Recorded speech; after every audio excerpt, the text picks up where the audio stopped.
ماذا يحدث عندما تضع نقطة عسل نحل على السرة؟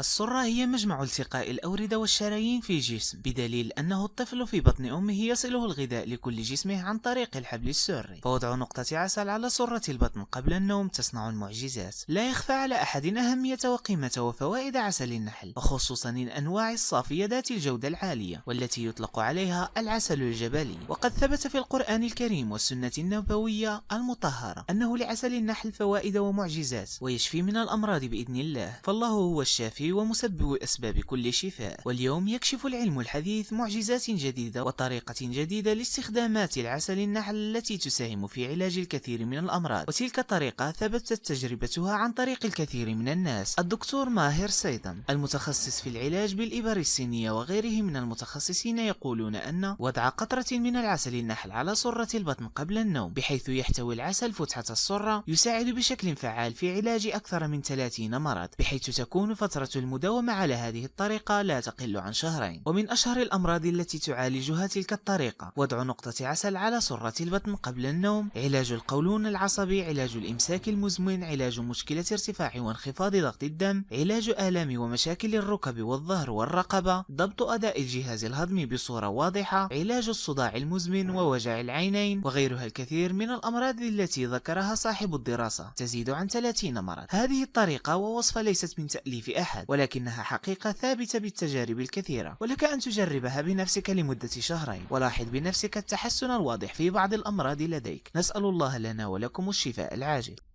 إن أعجبتكم حلقة اليوم شاركوها مع أصدقائكم، واتركوا لنا رأيكم عبر إعجاب وتعليق، ولا تنسوا الاشتراك في القناة ليصلكم جديدنا كل يوم. إلى اللقاء.